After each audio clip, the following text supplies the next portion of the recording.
Hi, Sarah. A real pleasure to speak to you today. Thanks a lot for taking the time.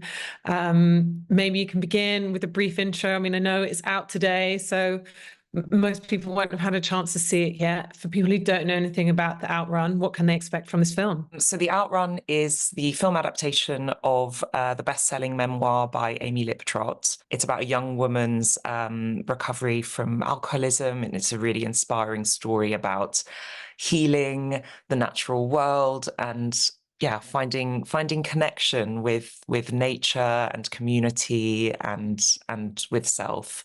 And it stars the immense Saoirse Ronan and is directed by Nora Fingscheid, who is a wonderful, very brilliant German director who also co-wrote the screenplay with Amy Liptrot. And I know it was quite a journey to making the film, but also one with lots of serendipitous moments, it seems.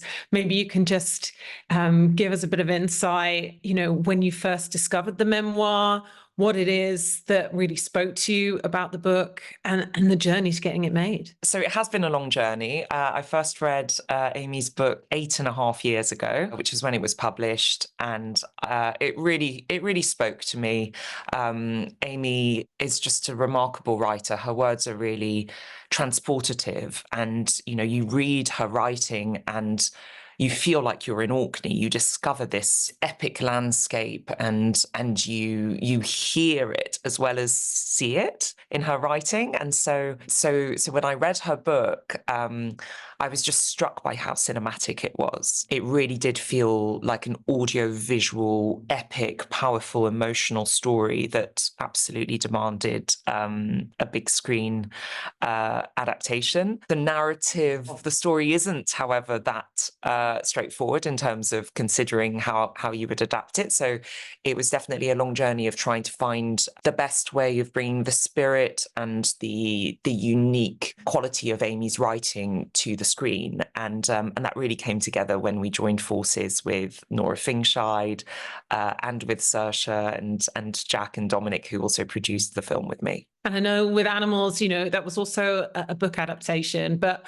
I guess this was a bit of a different beast in the sense that, being a memoir and something so personal to Amy, it being her story. How was that process then? But I guess it was also something that was incredibly rich and rewarding to work on her with how you're going to adapt the story. There's definitely a sort of a similarity from animals to the Outrun. And actually, when I read the Outrun, I was in pre-production on animals. And I think both showcase how interested I am in telling stories about sort of quite messy, complicated, excessive women and relationships with hedonism, with our bodies. And yeah, those are definitely stories that I'm drawn towards as a producer.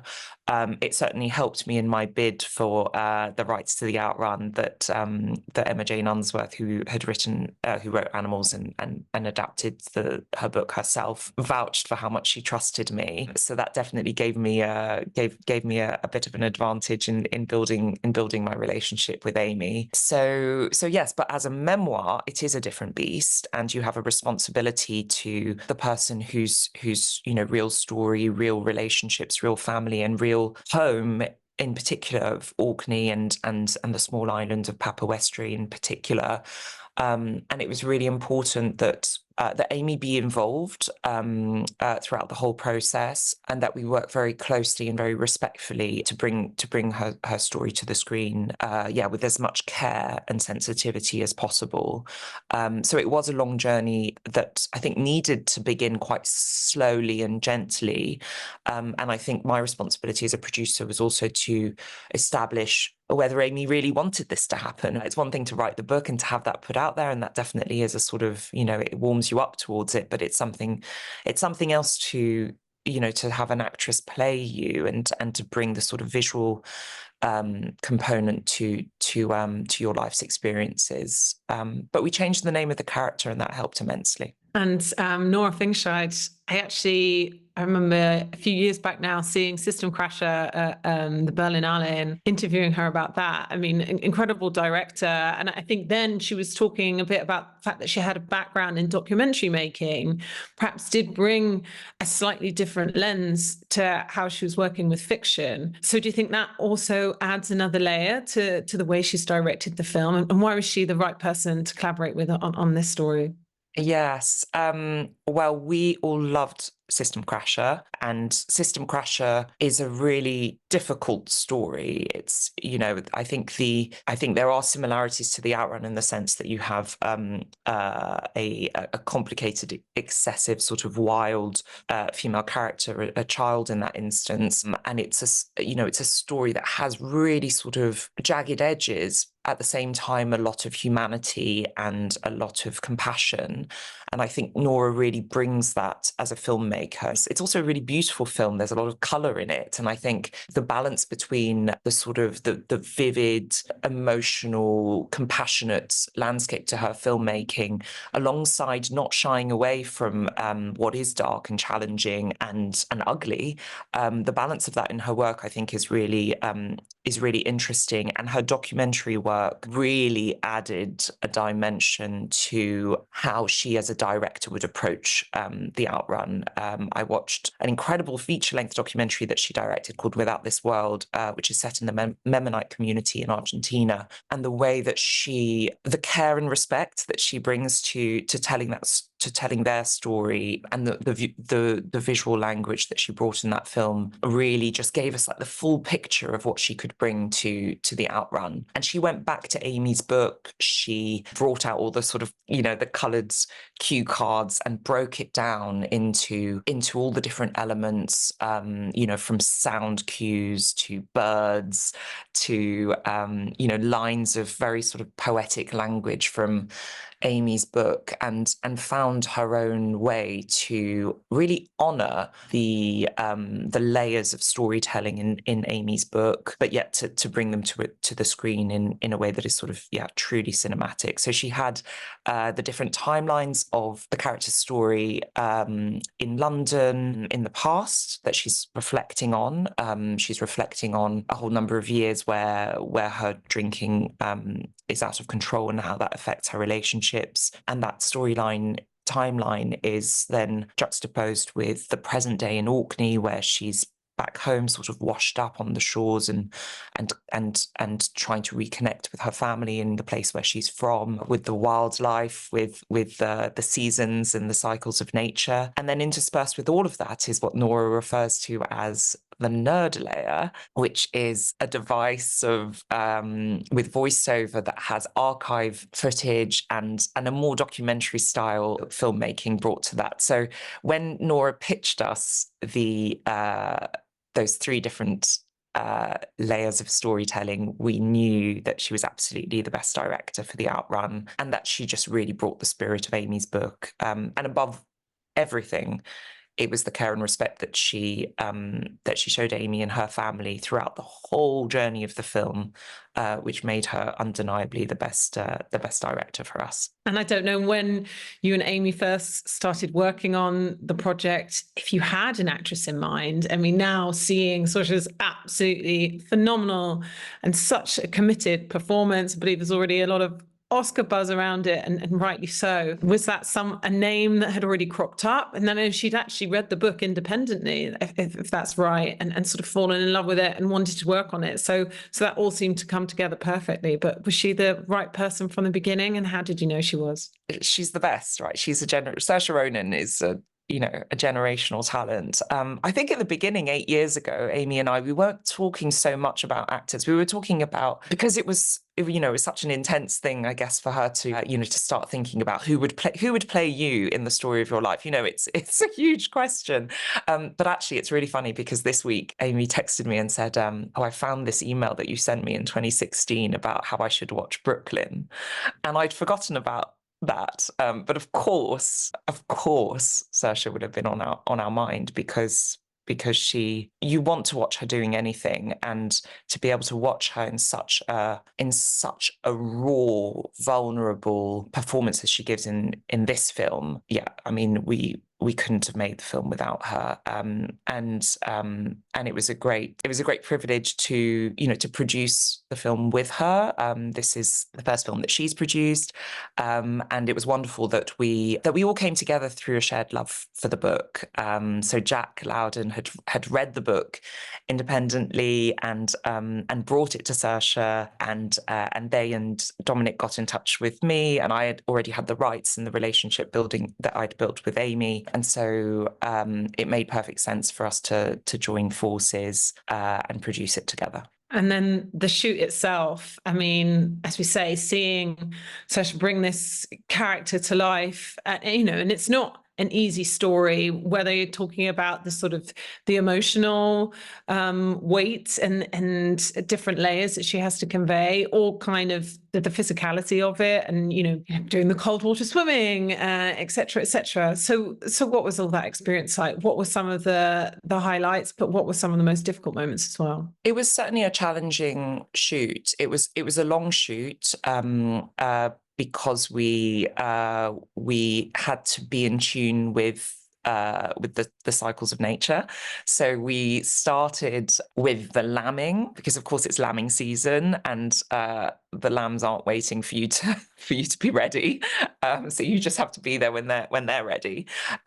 So we did a pre-shoot where Saoirse delivered 7 lambs, which has to be one of the major highlights of this whole project. So we did the lambing, and then a couple of months later we started our main shoot. We started in London. We did the sort of sunshine-filled Hackney section of the film, the sort of heady days, and then progressively went further north. So we started in London, then went up to Edinburgh. We shot some of our sort of nightclub interiors in Edinburgh, and then we went up to Orkney on the mainland, and then finished the shoot with a much reduced crew on the island of Papawestry, where we worked really, really closely with the community. About 60 people live on that island, and we brought about 30 crew. So you can imagine it was very much the sort of the binding of teams, and it was really, really special. So yes, it was a long shoot. It was challenging in all sorts of ways. I think filming on islands is challenging logistically, in terms of traveling people and kit and planning for changeable weather. Orkney's really known for its strong winds, as well as sort of quite unpredictable weather that can then affect the boats and the planes and the sort of means of getting around that we rely on as filmmakers in our schedule. But we just had to really adapt to, not just to the lambs, but to the nesting season for the birds. We worked really closely with the RSPB, which is a big part of the story as well, because Amy's experience and in the character's experience, she goes looking for this elusive corncrake bird, and so we had to be very in tune with island life in order to make this film, which was challenging, but also really rewarding. And it was incredibly rewarding to work with so many non-actors in this project, not just on the islands, but also in some of the rehab sections. We worked with a lot of people who themselves had experiences of addiction and recovery. And therefore, as filmmakers, we had a great responsibility to the way in which we were telling the story, but also to the way in which we were making the film. And I think all of that really sort of elevates the substance of why this matters and why this type of storytelling is important. In terms of the impact of this film, and as you say there, why telling this story might be important for people. I mean, I guess it's that balance of not shying away from the difficult moments, the dark sides of addiction, the impact it can have not only on you, but the people around you. But then also how inspiring it can be to share in someone else's journey, sharing someone else's story. And perhaps also the fact that it's from a female perspective. I just feel like that's not something we've seen on screen before. And maybe there's still some taboo around, as you said at the beginning as well, showing the messiness that can be, someone in this situation. So what do you hope people take away from watching the film? I hope that the filmmakers can be celebrated for having given so much of themselves personally to the project. And by filmmakers, I mean really the whole team, the whole creative team, the whole crew and cast. A lot of people left a lot of themselves in this film. And I really, I want the creativity and craft and vulnerability that our whole team brought to the project to be celebrated, because it's not easy to take that risk and open yourself up as much as the team have done. And in terms of audiences, yes, I guess, it is a story that doesn't shy away from the darker and more complicated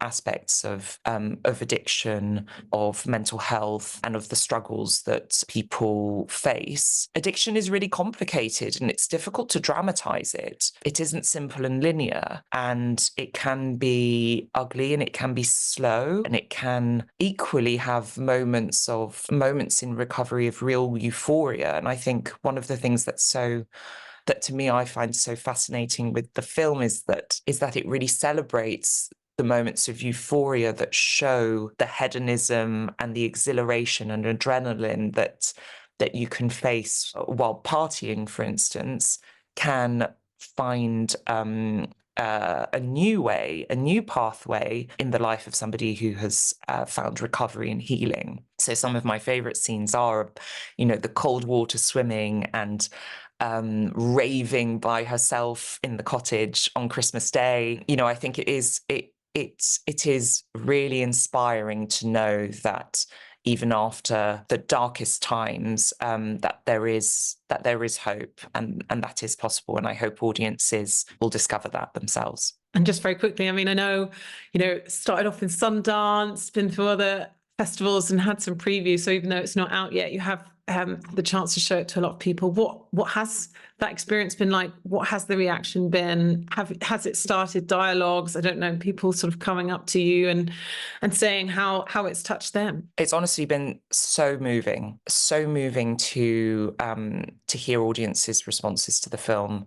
I think the thing that's really struck me is how universal the story is. Having people of completely different ages, young men coming up to me after a Q&A the other day saying how much they were affected by it. But really it is a story, as well as older women, as well as young women. I think seeing a young, inspiring, sort of healthy woman like Saoirse Ronan play an addict, I think does something to a generation who perhaps are also assessing their own relationship with health and loneliness and connection with the natural world. So there is something bigger in this story that is finding a universality, and that's really, really, really heartening to receive. That people can be inspired by this film as much as we have been as filmmakers. Amazing. Well, I'm out of time, but thank you so much for sharing all that with me.